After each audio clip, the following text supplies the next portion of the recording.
is there any verse in the Bible that mobilizes a person or avoids or hinders him from becoming lazy? Because there were times that I'm feeling so lazy, my mind is willing, but my flesh is too weak and it's dragging me into the bed. You see, being lazy is strictly prohibited by the Scriptures. Let us read from the book of Romans chapter 12, which says, Not slothful in business, fervent in spirit, serving the Lord. sa Tagalog, Huwag mga tamad sa pagsusumikap, maninga sa espiritu, mapaglingkod sa Panginoon. dapat wag tayong tamad sa pagsusumikap. Dapat maninga sa espiritu at mapaglingkod sa Panginoon. Ngayon, maaaring tanong, maybe people will ask, bakit bawal maging tamad? Ano ang layunin? Bakit bawal ng Diyos maging tamad? Kasi the fruit of God's truth will make you industrious. Will make you a busy person. You will never be tamad. Basahin natin ang 2 Peter chapter 1, verses 5 up to 10, which says, And beside this, giving all diligence, add to your faith virtue, and to virtue knowledge, and to knowledge temperance, and to temperance patience, and to patience godliness, and to godliness brotherly kindness, and to brotherly kindness charity. For if these things be in you and abound, they make you that ye shall neither be barren nor unfruitful in the knowledge of our Lord Jesus Christ. let us put that in Tagalog, that particular verse 1:8. Sapagkat kung nasa inyo ang mga bagay na ito at sumasagana, kayo ay, sabi niya, hindi kayo pababayaang maging mga tamad o walang bunga sa pagkakilala sa ating Panginoong Hesukristo. If these things are in you and abound, they make you that ye shall neither be barren nor unfruitful in the knowledge of our Lord Jesus Christ. So, para ang tao wag maging tamad, kailangan ay maging fruitful siya.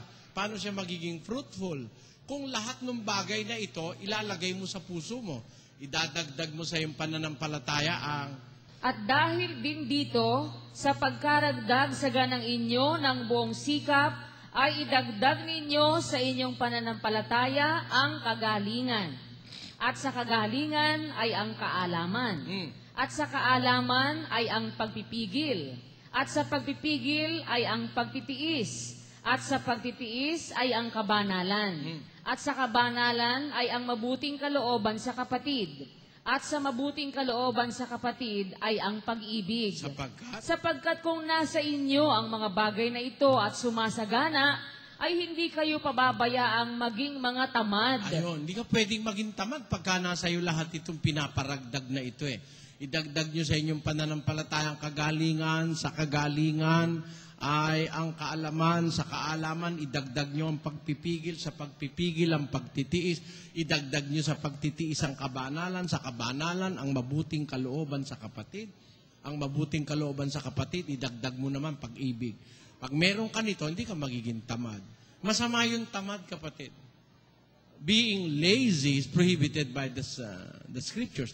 Tignan nga natin sa Greek, yung salitang slothful, pakilagay sa screen, o neiros, tardy, kumbaga, tamad nga, no?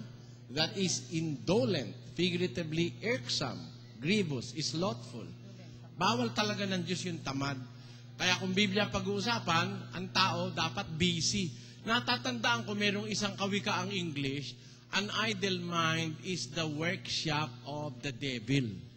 Whenever you are idle, wala kang ginagawa, tamad ka, ang ginagawa ng demonyo, tinutukso ka ng tinutukso. Kaya ang Kristiyano, busy At alam mo, sa pagiging busy mo, kuminsan nga, kukulangin ka ng tulog Ako nga, kung matulog 3 oras na lang, 2 oras kuminsan. Kuminsan sa 48 oras, ang tulog ko 2 oras lang Marami ka kasing pwedeng magawa sa ikabubuti ng kapwa at ng sarili, kaya hindi tayo pwedeng maging tamad kung tayo Kristiyano. Marami kang pwedeng gawin. Magbasa lang ng Biblia, maganda Di ba? Kaya hindi tayo pwedeng maging tamad. Buong Biblia pag-uusapan, kapatid.